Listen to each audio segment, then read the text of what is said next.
Hey, how are you? Hey, I'm doing a quick video here on a new product I developed. So these are stop pins for the honeycomb grid table. So you can see the pin right here. So these are going to go into the honeycomb. So when you insert these, you have to get them to the right triangle to get it to sit down right. And so I had a customer who was looking for the magnetic squares not to move at all because she's putting wood against it every time, and she's pulling the piece out and wants to go back to the same spot. So I got creative, and here's my square I use, right? There's 5 magnets in here in the back. This is super, super strong.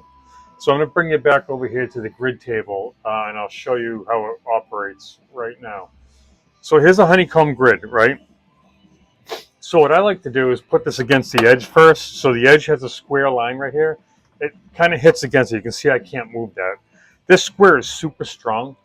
I mean, so I have to move this.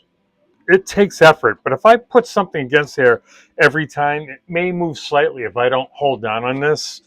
So I wanted to make sure my customer was super happy. So what I do is I put it on the edge here, and then I start my pin. So my first one I'm going to put in here. So that one's in. I'm going to show you how this one goes in too. So there's the peg. Get it into the hole and just kind of wiggle it around. You want it to be super snug. And there you go. It's back in the grid. You can see how strong that is, right? So now to keep everything square, I'm going to put another pin. I'm going to put another pin right in here where I know it's the same grid space. So now I know these two are square. So I move these over because I know she has to come in from the edge for her machine. So now we want to put a pin here. And then you're going to make sure you're in the same grid line. Put another pin. And again, you got to wiggle the pins in, or they're not going to work. Then I spread this one out a little bit more. So there you have it right there. You see the 4 pins right here? This cannot move at all. So then the next square she wanted me to do is she wanted to be able to slide material. I make these 1/4-inch hold down squares right there. She wanted to be able to slide the material under that. So I gave it a little less tolerance instead of like really locking down, because it really doesn't need to lock 100%. I mean, as long as the wood's not going to pull up, it's actually really good. So I actually just ease that up a little bit. And I'm going to show you here. So she can either use the wood right against it, and you can see that that's not going to move. So no matter what, this bed is square. So the way I like to use my machine, I use these ones here too. This is a 1/4-inch hold down. You can see the size of that. There's a really strong magnet in there. So you can just use the square, and then you can lock these in right here.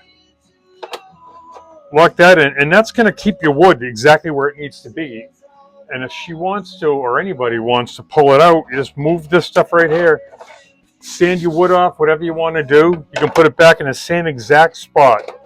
There's no way you won't get the same spot. And you can lock in all kinds of different ways with this.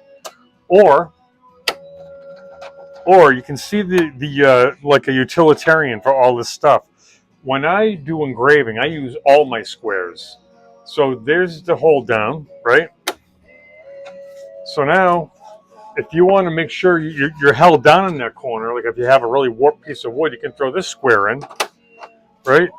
Then you're going to be able to slide under that, right there. And now I'm locked in. Like that's a really, really, really super cool. See if I can get you that other pin there. You can't really see it. So this one right here. Like, so if she wants to make sure she's in that spot, like that's not going to move anywhere. So I also make those for 1/8 inch. So you can see that for 1/8 inch. And I make these also for 1/8 inch. You can see that's an 1/8 inch. And then you have all this here for my 1/4 inch.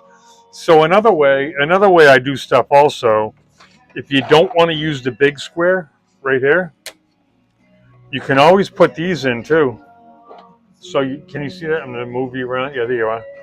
I'm going to put these pins in so I know you're in there too in the grid. And again, those need to be snug. If you got to wiggle them around, it works. I'm telling you. So now this square is locked in. Okay.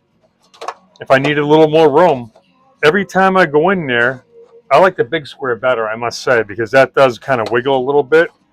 But that's completely locked in there. That goes there.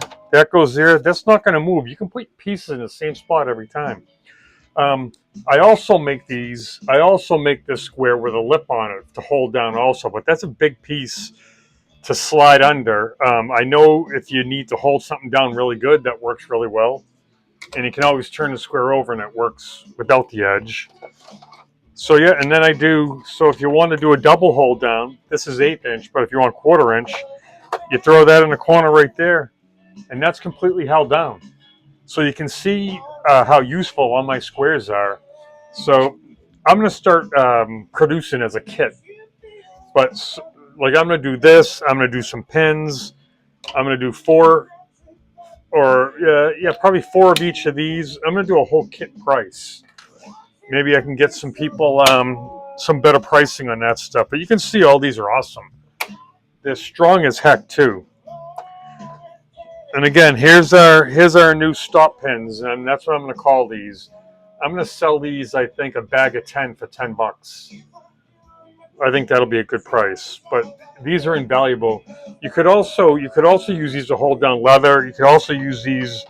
I mean, I can hold stuff down on this if I need to too. Let me see how that works. Yeah, those work as a hold down. I may actually make these a little bit wider as hold downs. Who knows? But anyway, here you go. So this should help you out on holding your square exactly where you need it in place. And if you have any questions, you can always reach out. You can always DM me, like whatever you need to do. I hope this video is helpful. Have a great day, and I'll put more videos and ask for anything you need, and I can probably come up with something. All right? Thanks. Have a good day.